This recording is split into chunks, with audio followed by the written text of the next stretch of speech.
Fear can seriously get in the way when it comes to our sports, and I get it. The fear of getting hurt and the fear of wrecking our dirt bikes and our snowmobiles. It's so easy to stay in the comfort zone when it comes to our sports. But let me tell you this, you will not go far if you're not willing to do something scary. You will not progress if you let fear win every single time when you throw a leg over your seat. You will not enhance in your skills if you're afraid of damaging your ride. Wrecking our dirt bikes and our snowmobiles suck. Oh my gosh, does it ever? But if I'm not wrecking my snowmobile or my dirt bike, I am not learning shit.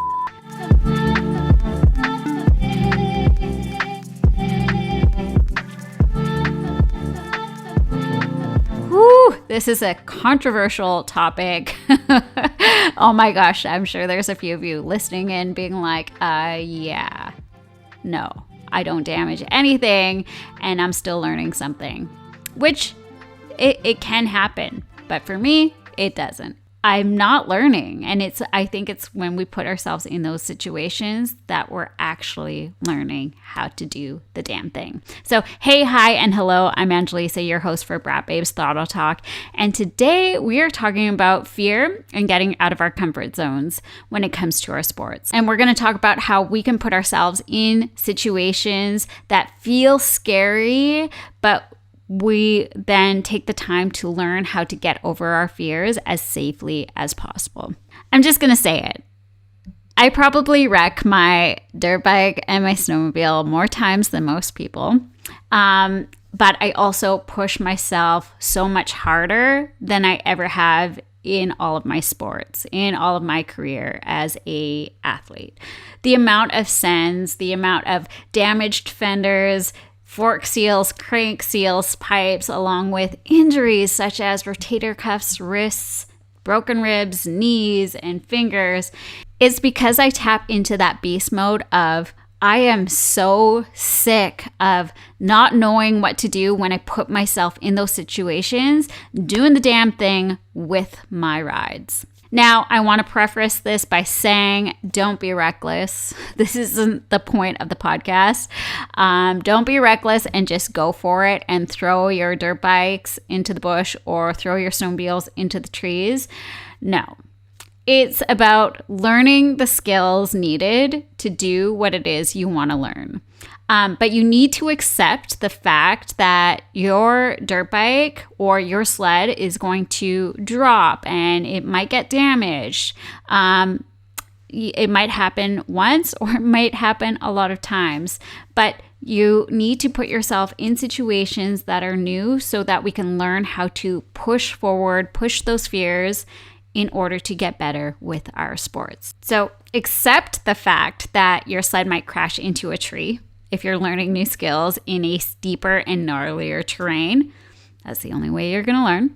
Accept the fact that your dirt bike will loop out over some wet roots on the trails. Accept the fact that you might knuckle on that massive jump with your MX bike. We as riders don't grow in our skills if we stay the same and don't push ourselves to get better. And the reason why I love these sports so much is because I am always learning and always evolving. There is never a time where I feel like I know how to do it all, because there is always something new that I need to learn to tackle through getting over those obstacles or getting myself out of sticky situations. Every single ride is never the same. So putting yourself in situations like that is just going to make you a better rider, because the more that you can get yourself into those situations, the better it's going to be in the long run. So what are some steps that we can do to get ourselves out of our comfort zones and to step into our fears head on? I think it's important to identify why fear might be coming up for you. And fear is a good thing. It's our brain and our body protecting us from doing dangerous things. We are wired to protect ourselves from any types of dangerous situations. That's what we've been doing for thousands of years. But when we break it down and analyze our environment around us, in that moment of scarcity, we begin to push through those barriers. What I mean by this is take a moment. Whether you're in the backcountry and you have a steep hill climb that you need to get out of with a few trees that are in your line, or it's popping your front tire as high as you can to get over a massive obstacle while you're trail riding. Step aside with your friends or with your riding buddy and talk it out and ask yourself these questions. Am I safe? Am I protected? Am I wearing the correct gear to put myself into this position? Do I know the skills needed to get myself out of this situation? Do I have supportive people around me if I am not successful? What else can I do in this moment to make me feel better? Maybe you need a snack, maybe you need water or something else. Now, from my experience, gosh, this happens more times than I'd like to admit, I get frustrated. Especially when I've attempted, that hill climb on my snowmobile, getting tossed like a rag doll and doing it over and over again. Or doing an enduro obstacle on my dirt bike in the trails and the fear of not making it over smoothly and hurting myself if I fall off. There comes a point for me, and I'm sure you can relate, where I get over it.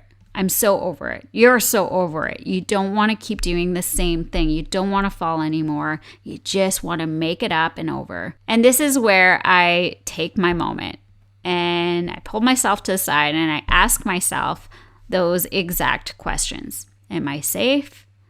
What's the environment like around me? Who am I with?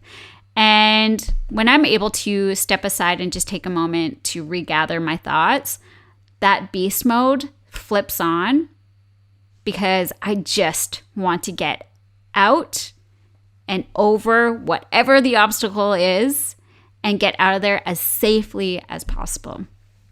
So I'm pretty sure you can relate to that. Once we do tap into that beast mode, all of those what ifs or I can't leaves our bodies and we just do the damn thing. Are we scared? Yes. But we are so over failing, so over falling, so over not getting out of that tricky situation. Is it smooth? Probably not.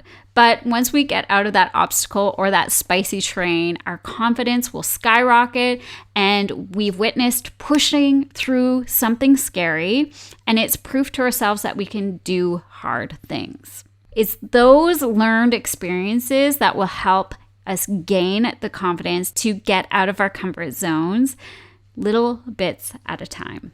And the more that we can stack those small wins, the better we will be at managing fear and pushing doubt out of our way to do something successfully. So next time you are in that moment of pushing yourself out of your comfort zone, look around. Who are you with? Are those that you're riding with supportive?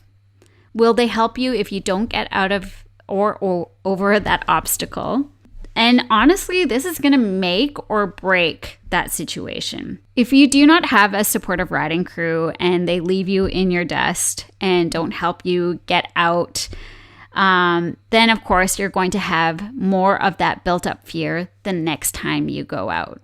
But if you have a good supportive crew that can help you get through whatever the situation is, that is going to amplify your confidence even more the next time you tackle that obstacle again or something similar.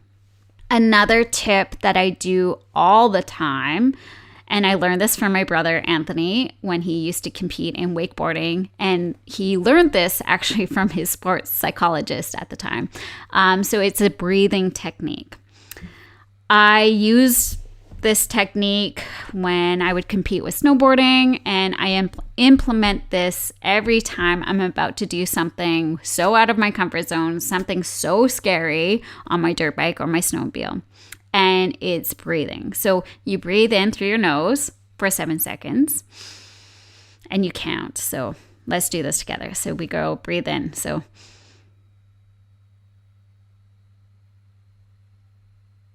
and then we breathe out through our mouth.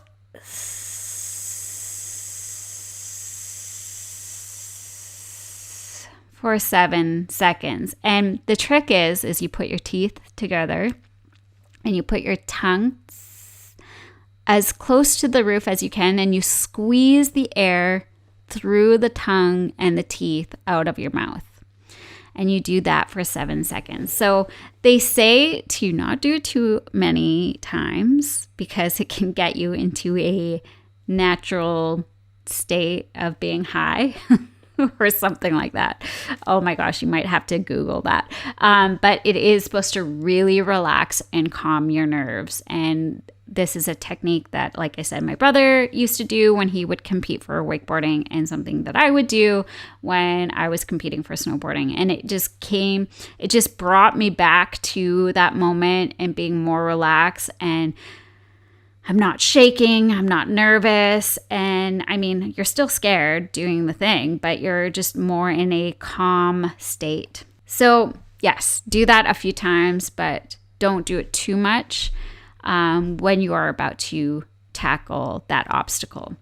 So give it a try when you feel fear coming up and you want to retreat and not do the spicy hill climb on your snowmobile, or that big obstacle that is in your way on the dirt bike trail, or that triple jump on your MX dirt bike. And as always, the best thing for you to stack your confidence with your sports is by putting in seat time and dedicating time to doing drills. By practicing drills, the better we get over tricky situations by repetitive motions, and our body, mind, and intuition will know exactly what to do when we are in that situation. It's all about It's all about money. It's all about muscle memory and celebrating those small wins to boost your confidence. So let's recap. What do you do when fear comes up in that moment when you're on your snowmobile or your dirt bike? Number 1 is ask yourself, am I safe? 2, be around supportive people that can help you. Number 3 is finding a breathing technique that can help you calm your nerves. 4, put in the seat time by doing drills. And that's how you push fear aside and get out of your comfort zone and do the damn thing scared. I hope you enjoyed this chat, and let me know over here on YouTube what you do to push your fears, to push yourself out of your comfort zone. Maybe it might help somebody else out. And as always, keep killing it safely out there. And I will catch you guys on the next episode. Okay, bye.